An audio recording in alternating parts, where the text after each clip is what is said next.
नमस्कार, स्वागत है आपका संसद टीवी पर। मैं हूं मनोज वर्मा और आप देख रहे हैं हमारा खास कार्यक्रम मुद्दा आपका। आज हम बात करेंगे आतंकवाद के खिलाफ मोदी मंत्र की। असल में प्रधानमंत्री नरेंद्र मोदी ने वैश्विक स्तर पर समय समय पर विभिन्न मंचों से सभी देशों से आतंकवाद का एकजुट होकर मुकाबला करने का आह्वान किया है, जोर दिया है। बात चाहे G20 देशों की हो या कोई और अंतर्राष्ट्रीय मंच, प्रधानमंत्री नरेंद्र मोदी ने आतंकवाद का हर मंच से विरोध किया है। अफगानिस्तान में तालिबान के सत्ता में आने के बाद से आतंकवाद को लेकर कई सवाल उठते रहे हैं। अफगानिस्तान को लेकर भारत का रुख साफ है कि किसी भी तरह से आतंकवाद के लिए अफगानिस्तान की धरती का उपयोग नहीं किया जाना चाहिए। तालिबान की प्रतिबद्धता जो है कि हम आतंकवाद के लिए धरती का इस्तेमाल नहीं होने देंगे, उसे लागू किया जाना चाहिए। साथ ही अफगानिस्तान के लोगों के लिए मानवीय आवश्यकताओं और मूलभूत सेवाओं की आपूर्ति, सुरक्षा और आतंकवाद से मुकाबला, आवागमन की सुविधा और मानवाधिकार जैसे मुद्दे भी महत्वपूर्ण भारत के लिए रहे हैं। दरअसल भारत की भागीदारी अफगान लोगों के साथ उसकी ऐतिहासिक दोस्ती से प्रेरित रही है। भारत ने करोड़ों डॉलर की लागत वाली सहायता परियोजनाएं अफगानिस्तान में चलाई हैं। इनके जहां कई अहम मुद्दे जुड़े हुए हैं, इनसे लोगों की सामाजिक जो सुविधाएं हैं वो इस पर केंद्रित हैं, जैसे सड़क, बांध व बिजली परियोजनाएं बनाई है भारत ने। वहीं सैटेलाइट से लेकर शिक्षा सुविधाओं तक अनेक मदद के मिशन भी भारत ने अफगानिस्तान में चलाए हैं। हालांकि अमेरिकी सेनाओं के जाने और तालिबान के सत्ता में आने के बाद अफगानिस्तान में बदले हालात में भारत के लिए सबसे बड़ा मुद्दा आतंकवाद का है, सुरक्षा का है।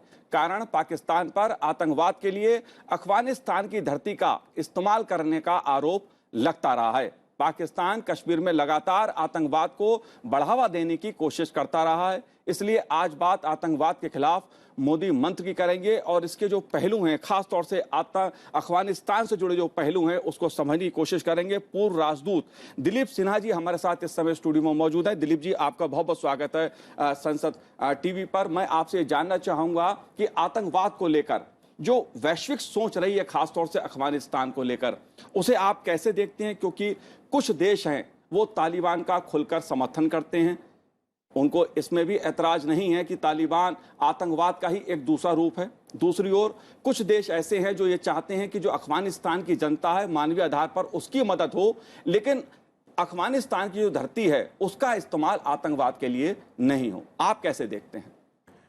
मनोज जी नमस्ते। अफगानिस्तान की धरती पे जब तालिबान का दोबारा कब्जा हो गया, उससे विश्व में आतंकवाद के विरुद्ध जो लड़ाई चल रही थी उसे बहुत बड़ा धक्का लगा है। और ये विश्व के सभी प्रेक्षक मानते हैं कि उससे विश्व में, अफगानिस्तान में तो होगा ही, इस क्षेत्र में आतंकवाद को प्रोत्साहन मिलेगा और मिल रहा है। और इसके नतीजे हम देख रहे हैं।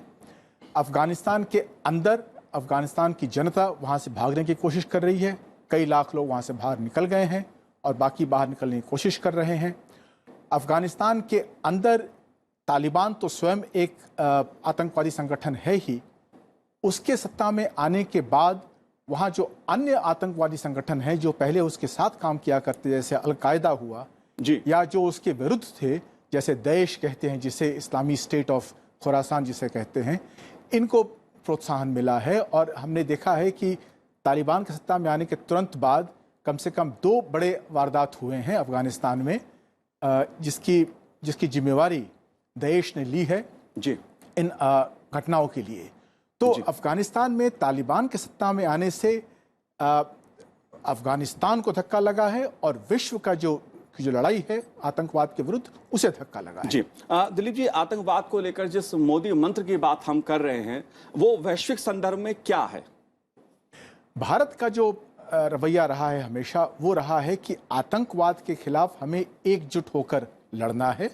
इसमें कोई अगर मगर नहीं होना चाहिए।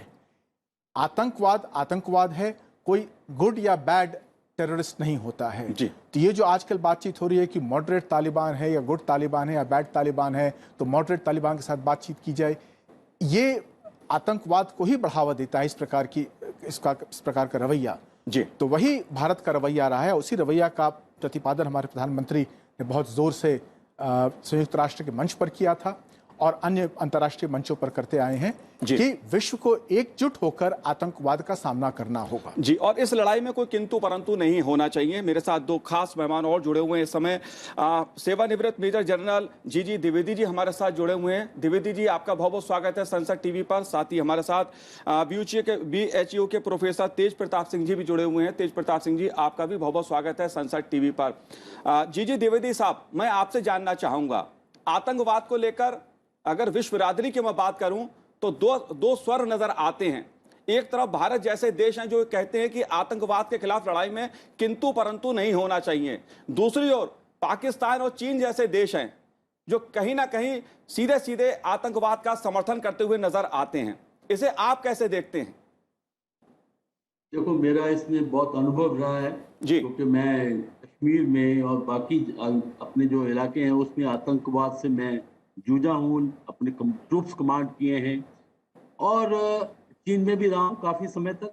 तो मैं आपको एक स्ट्रेटजिक पर्सपेक्टिव दूंगा। सबसे पहले जो है, भारत जो है इस पर आतंकवाद की हम इसको तकरीबन 40 साल से इसका मुकाबला कर रहे हैं, जबकि दुनिया को इसका कोई एहसास नहीं था। और हमने दुनिया भर में बताया कि देखो, आतंकवाद जो है ये एक ऐसी बीमारी है जिसको हमें जूझना चाहिए, पर इस पे कोई किसी ने हमारे कोई तवज्जो ही नहीं दी। और देखो, पंजाब में मिलिट्री से रही, वो भी पाकिस्तान से। उसके बाद कश्मीर में पाकिस्तान ने स्ट्रेटजी बनाई प्रॉक्सी वॉर की, जब उसको पता लगा कि भारत का सामना नहीं कर सकता तो उसने प्रॉक्सी वॉर लड़ाई। और वो जो लड़ाई है वो पूरी आतंकियों की लड़ाई। तो जब 2001 में जब ग्लोबल वॉर ऑफ टेररिज्म, जब अमेरिका पर हमले हुए, तो तब दुनिया को समझ आई कि ये आतंकवाद क्या होता है। हमारी जो आतंकवाद के विरुद्ध है बहुत ही स्पष्ट नीति रही है जी। हमारा ये है कि आतंकवाद जो है उसका एक ही रूप है, वो बहरूपिया नहीं है। उसमें ये कह रहा कि भाई ये आतंकवाद आतंकी ठीक है, ये ठीक नहीं है। ये चाइना और पाकिस्तान का रवैया रहा है कि उन्होंने आतंकवाद को एक हथियार के तौर इस्तेमाल किया है। और पाकिस्तान का जो आतंकवाद है वो एक बड़ा हथियार है। उसके बाद दो ही हथियार है, सबसे पहले आतंकवाद, दूसरा जो न्यूक्लियर हथियार। क्योंकि पाकिस्तान फौज जो है वो लड़ने के काबिल नहीं है, या तो आतंकियों के सहारे लड़ती है, या वो जब लड़ना आता है तो कहते हैं हमारे पास न्यूक्लियर हथियार है तो हम उसको चला देंगे। और ये उनका झूठ तो कारगिल में पकड़ा गया। अभी जो मुद्दा आपने उठाया है उसमें हमारे दो तीन जो बहुत ही महत्वपूर्ण हमारे जो रवैये हैं वो ये है कि पूरी दुनिया को आतंकवाद के साथ लड़ना। ये नहीं कि कोई लड़ रहा है कोई नहीं लड़ रहा है, कोई इसको परिभाषा अलग अलग दे रहा है। हमारा ये मुद्दा है कि ये ग्लोबल लड़ाई होनी चाहिए आतंकवाद के अंदर। दूसरा, जो देश है जो आतंकियों को पनाह देते हैं, जो आतंकियों को हथियार के तौर पर इस्तेमाल करते हैं, वो पाकिस्तान है। उसको पूरा एक्सपोज करना है और उसको ब्लैक लिस्ट करना चाहिए, क्योंकि अगर पाकिस्तान ना हो तो दुनिया का आधा आतंकवाद तो वैसे खत्म हो जाता है। और हमारे विरुद्ध जो आतंकवाद है वो पाकिस्तान से पैदा होता है, वहां से पलता फूलता है और फिर वो हिंदुस्तान में आता है। तो दूसरा, हमारा पाकिस्तान जो है इसको एक आतंकी देश जो है डिक्लेयर होना चाहिए। तीसरा, जैसे चीन जैसे देश हैं, वो उनका अपना शिनचांग का इलाका है, वहां वो संधि कर लेते हैं दूसरे आतंकियों से, भाई यहाँ मत आइए क्योंकि अगर आप यहाँ आएंगे तो हमें मुश्किल हो जाएगी। तो उनसे वो संधि करते हैं, उनसे वो एक सब की एग्रीमेंट कर लेते हैं। और यही हो रहा है कि जो अभी शिनचांग में है उनके तालिबान के साथ उनकी एक संधि है, कोई बातचीत चल रही है, भाई देखो शिनचांग को मत करना कुछ भी, क्योंकि वहां जो है ईस्ट तुर्किस्तान की मूवमेंट चल रही है। तो जो चीन है ये तालिबान के साथ गठजोड़ भी करता है, आतंकियों के साथ भी गठजोड़ करता है। और हमारा कहना ये है कि ये नहीं होना चाहिए। और मेरा जो आखिरी पॉइंट, देखो हमारे लिए अफगानिस्तान एक बहुत ही अहम पड़ोसी देश है। जो वहां होता है उसका असर हम पर पड़ता है।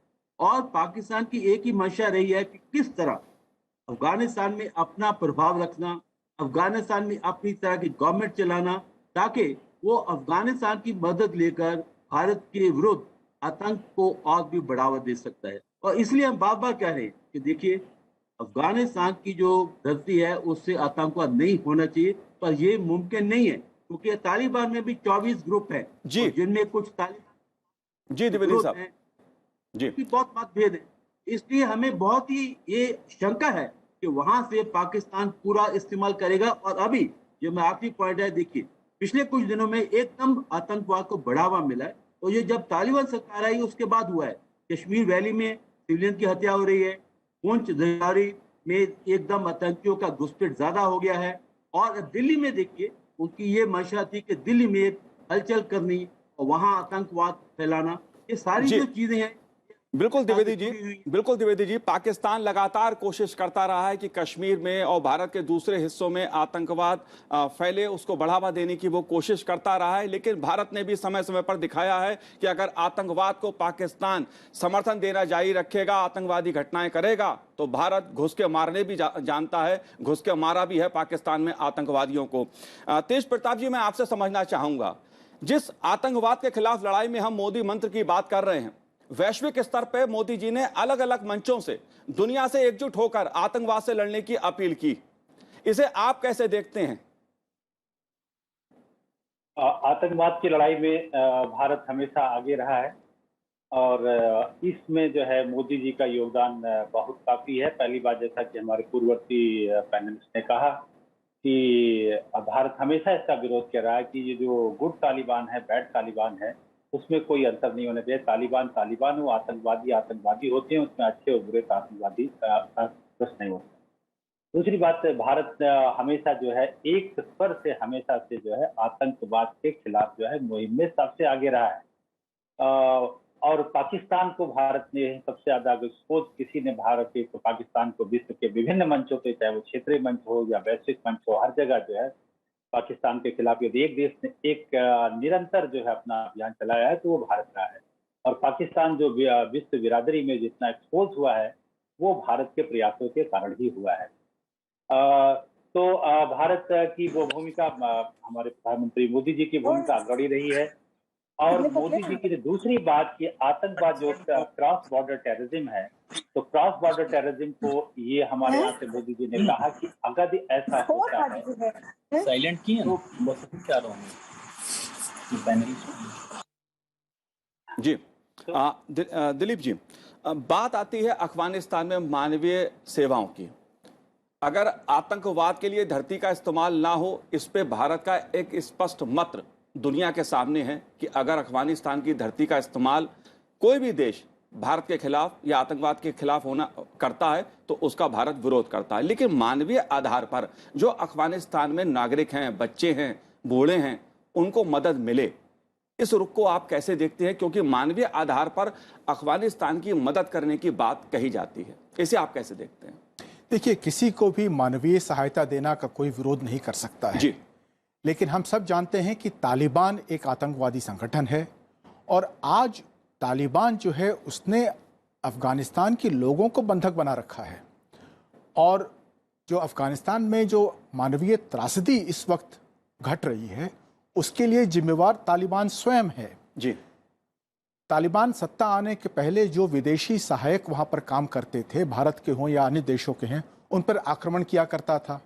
आज जब तालिबान सत्ता में आ गए हैं तब वो कह रहे हैं कि नहीं, अब विदेशी आकर के यहाँ पर सहायता दें। ये दोनों में जो विरोधाभास है इसे दूर करना होगा। भारत का जो रवैया है वो है कि आतंकवाद का गढ़ नहीं बनना चाहिए अफगानिस्तान। तो इस पर तालिबान पहले अपने आप को सिद्ध करे, अपनी जो उसकी जो नीयत है वो स्पष्ट हो कि अफगानिस्तान का इस्तेमाल आतंकवाद के लिए नहीं किया जा रहा है और तालिबान की नीति में परिवर्तन आया है जी। उसके बाद ही भारत को मानवीय सहायता अफगानिस्तान के अंदर देनी चाहिए। हमें ये याद रखना चाहिए कि हमारी सहायता हमेशा, हमारी सहानुभूति हमेशा अफगानिस्तान के लोगों के प्रति रही है। और इस वक्त करीब करीब 22 लाख अफगान जी अफगानिस्तान से भागकर विदेशों में शरणार्थी के रूप में रह रहे हैं, कई हजार भारत में भी रह रहे हैं। इनको बड़ी सहायता की आवश्यकता है। तो भारत का प्रयास होना चाहिए कि ये लोग जो देश छोड़कर बाहर निकल आए हैं, अपनी सारी संपत्ति वहां छोड़कर, आय के साधन छोड़कर भारत आ गए हैं या अन्य देशों में गए हैं, तो कम से कम भारत में जो अफगान शरणार्थी आए उनकी सहायता करें। हम अफगानिस्तान के जो मिशन है, जो एम्बेसी है, उनकी सहायता करें। और जो अन्य हमारे मित्र देश जैसे तजिकिस्तान है, जिनके यहाँ भी और शरणार्थी आ गए हैं, उनकी सहायता करें। इस प्रकार हम अपनी जो हमारी जो सहानुभूति है अफगानिस्तान की जनता के प्रति, उसे हम स्थापित कर सकते हैं और दिखा सकते हैं कि हमारी सहानुभूति है और हम उनकी मदद कर रहे हैं। जी दिलीप जी, एक बात और कही जा रही है कि विश्व बिरादरी में कि पाकिस्तान जैसे देश वकालत कर रहे हैं इस बात की कि तालिबान की जो सरकार है उसे मान्यता दी जाए, तालिबान का साथ दिया जाए, उनकी मदद की जाए। इसके पीछे क्या पाकिस्तान की मंशा है, क्या राजनीति है इसके पीछे? क्योंकि पाकिस्तान जिस प्रकार से तालिबान की वकालत कर रहा है और पाकिस्तान की खुफिया एजेंसी जिस तरह से एक्टिव रही है अफगानिस्तान में, वो अपने आप में सवाल खड़े करती है। देखिए, पाकिस्तान का जो रवैया रहा है तालिबान के प्रति वो अब जग जाहिर है। तालिबान पाकिस्तान में ही पैदा हुए थे, वहीं के मदरसों में उनको पैदा किया गया था, उनको बनाया गया था और वहीं से वो अफगानिस्तान में 1994 में गए और उसके बाद 2 वर्षों में ही उन्होंने अफगानिस्तान पर कब्जा कर लिया। 2001 में अमेरिका ने आक्रमण किया और तालिबान को भगा दिया वहां से। तालिबान भाग के कहाँ गए? पाकिस्तान गए। क्वेटा शूरा था, पेशावर शूरा था और भी शूरा थे, सब पाकिस्तान में रहते थे। जितने तालिबान या अलकायदा के नेताओं को अमेरिका ने मारा, पाकिस्तान में मारा उनको। और अब सभी मानते हैं कि तालिबान ये पिछले 20 वर्ष उनको शरण मिली पाकिस्तान में और अब पाकिस्तान ने उन्हें अफगानिस्तान भेज दिया है वापस। अमेरिका, चूंकि अमेरिका थक गया था लड़ाई लड़ते लड़ते, तो वो निकल गया वहां से बाहर और अफगानिस्तान को छोड़ दिया उसकी किस्मत पे। अफगानिस्तान अब चाहता है कि तालिबान को अंतर्राष्ट्रीय मान्यता मिल जाए ताकि वो एक स्थापित सरकार के रूप में काम करना शुरू कर दे। लेकिन विश्व समुदाय को ये देखना होगा कि जो भारत का जो मौक़िफ़ है, जो स्टैंड है, वो है कि आतंकवाद वहाँ पर नहीं पैदा होना चाहिए, नहीं पनपना चाहिए, वहाँ से नहीं फैलना चाहिए। तो वो बहुत ज़रूरी है कि हम किसी प्रकार की मान्यता देने के पहले, यहाँ तक किसी प्रकार की सहायता देने के पहले, हम तालिबान से ये प्रतिबद्धता निकलवाएं और उनसे उन पर दबाव डालें कि वो अपना रवैया बदलें अफगानिस्तान के लोगों के प्रति और अंतर्राष्ट्रीय अन्य देशों के प्रति, ताकि वहाँ से तालिबान आतंकवाद नहीं फैले और उसके बाद ही किसी प्रकार की सहायता या किसी प्रकार की मान्यता उनको दी जाए। लेकिन एक तरफ वकालत की जा रही है कि अफगानिस्तान में जो तालिबान सरकार है उसकी मदद की जाए, लोगों के बहाने मदद की जाए अफगानिस्तान की। लेकिन तालिबान की सत्ता में जिस प्रकार से महिलाओं पर, बच्चों पर, बुजुर्गों पर जुल्म हो रहे हैं, अत्याचार हो रहे हैं, वो भी दुनिया देख रही है। बिल्कुल बिल्कुल, यही मैं कह रहा हूं कि यदि आप वहां सहायता देना शुरू कर देते हैं अफगानिस्तान को, मानवीय सहायता, तो उससे अफगानिस्तान के लोगों को लाभ तो होगा ही, लेकिन उससे तालिबान सरकार को भी फायदा होगा और तालिबान सरकार और मजबूत होगी। और तालिबान सरकार की जो दमन की नीति है वहां पे, जो महिला विरोधी, बालिका विरोधी नीति वहां पे है तालिबान की, उसे और बढ़ावा मिलेगा। तालिबान ने अभी तक ऐसा कोई वक्तव्य नहीं दिया है, ना ही ऐसा कोई संकेत दिया है कि उसकी नीति अपनी जनता के प्रति बदली है या आतंकवाद के प्रति बदली है। अफगानिस्तान से वरिष्ठ पत्रकार सुल्तान उमर जी हमारे साथ जुड़े हुए हैं फोन लाइन पे। सुल्तान साहब, आपका स्वागत है संसद टीवी पर। आप सुन पा रहे हैं मुझे? बिल्कुल, सलाम आपको, सब भारत माँ से रहने वाले को, उम्मीद है आप सब ठीक हो। जी सुल्तान जी, आप कैसी स्थिति देख रहे हैं इस समय अफगानिस्तान की? एक तरफ तालिबान की हुकूमत है जिसमें आम नागरिक एक तरह से गुलाम बन गया है, दूसरी तरफ पाकिस्तान की भूमिका है, इसे आप कैसे देखते हैं? तकरीबन आपको पता है 2 महीने से यहाँ पे नया हुकूमत बना है, सब कुछ नया है। तालिबान ने बोला कि हमें एक हुकूमत बनाना है कि वो सब लोगों और अक़वाम से बना हो, लेकिन हर कौम से है, वही लोग तालिबान में हैं कि वो लोग तालिब हैं। और दूसरा बात ये है कि लीडर्स को अभी तक ऑफिस में काम की इजाज़त नहीं है जी, कि इसी की वजह से लीडर्स बार बार जुलूस निकाल रहा है तो इजाज़त दें काम के लिए। और तीसरा बात ये कि जो लोग यहाँ परेशान कर रहा है और लीडर्स को अभी तक सिर्फ 6 क्लास तक पढ़ने का इजाज़त है और कोई पढ़ना नहीं देता है कि ये बात भी अफगान लोग को बहुत परेशान किया है। यहाँ पे जितने सरकारी लोग थे पहले उनको तनख्वाह मिलता था महीना, लेकिन अभी बात ये है कि 2 महीने से उनको अभी 1 रुपया भी नहीं मिला है। इसका असर बाजारों पे भी पड़ रहा है कि बाजार में काम नहीं है, सब लोग एक परेशानी हालात में रह चुके हैं। और तालिबान से जब हम पूछते हैं कि इन लोग को आप क्यों तनख्वाह नहीं देते हो या तनख्वाह दे रहे हो या नहीं, आपका प्लान क्या है, वो लोग ये बोल रहे हैं कि सब प्रॉब्लम हल हो सकता है, लेकिन अभी तक कुछ भी नहीं हुआ है।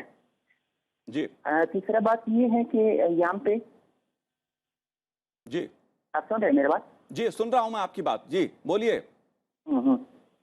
अरे बस यहाँ पे जो और लोग को परेशान कर रहे हैं, वो यहाँ पे दवाइयाँ नहीं है, जितना सरकारी अस्पताल है, सब लोग परेशान है। जैसा आप भी शायद सोशल मीडिया में देखा होगा कि सुल्तान जी, आपके इस दर्द को हम समझ सकते हैं, लेकिन मैं आपसे ये जानना चाहूंगा, आखिरी बात मैं आपसे ये जानना चाहूंगा, भारत ने तमाम योजनाएं अफगानिस्तान में लोगों के भले के लिए चलाई थी, चाहे बिजली की योजना हो, सड़क बनाने की योजना हो, कृषि से जुड़ी योजना हो। अफगानिस्तान का संसद भवन भी भारत ने बनाया। इन परियोजनाओं के बारे में वहां की जनता क्या सोचती है और आगे आप भारत की भूमिका को कैसे देखते हैं? भारत और भारत के गवर्नमेंट और लोग से सब अफगान लोग शुक्रिया करते हैं। यहाँ पे ज्यादा अस्पताल बना हुआ है और उसके हेल्थ से गार्डन बना है कि लोग अभी वहाँ पे घूम रहे, फिर रहे, पढ़ने के लिए जा रहे हैं। वहाँ पे कुछ स्कूल, यूनिवर्सिटी, सब कुछ बना हुआ है। लेकिन अभी बात ये है उसके संभालने के लिए कोई भरोसा नहीं है इन लोगों पर। हो सकता है कि दिन भर करो सब खत्म हो जाए। अभी अफगानिस्तान में हालात ऐसा है, सब लोग बाहर निकलना चाहता है, लेकिन एयरपोर्ट में आने जाने का कोई इजाजत नहीं है। वहाँ पे बार बार हम लोग से बात कर रहे हैं, लेकिन अभी एयरपोर्ट का हालात ऐसा है, कोई आगे नहीं जा सकता है। सब लोग परेशानी हालात में हैं। अगर यहाँ पे अभी आपने पहले उस भाई से बात किया कि पाकिस्तान का रोल यहाँ पे ये है कि अभी देखो बिजनेस का रोल चलाना चाहता है कि इन लोगों से हेल्प हो जाए। अफगान लोग का भरोसा ये है, अगर ऐसे लोगों से हेल्प भी हो जाए तो अफगान लोगों के लिए कोई दर्द का दवा नहीं है। जी बिल्कुल सुल्तान जी, बिल्कुल। ये खबरें पूरी दुनिया के सामने हैं कि पाकिस्तान किस तरह से अफगानिस्तान का इस्तेमाल करने की कोशिश कर रहा है, किस तरह से आतंकवादियों को एक तरह से समर्थन करता रहा है। पाकिस्तान पूरी दुनिया के सामने ये मुद्दा है, और ये भी दुनिया के सामने मुद्दा है कि भारत ने अफगानिस्तान की जनता के भले के लिए किस तरह से कल्याणकारी योजनाएं अफगानिस्तान में चलाई।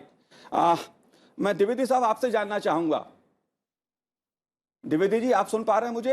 हाँ जी, मैं सुन पा रहा हूँ, बताइए। जी द्विवेदी जी, मैं आपसे जानना चाहता हूं, भारत ने अफगानिस्तान में तमाम परियोजनाएं शुरू की, सड़कें बनाई, खेती के लिए बेहतर संसाधन दिए, अस्पताल बनाए, स्कूल बनाए।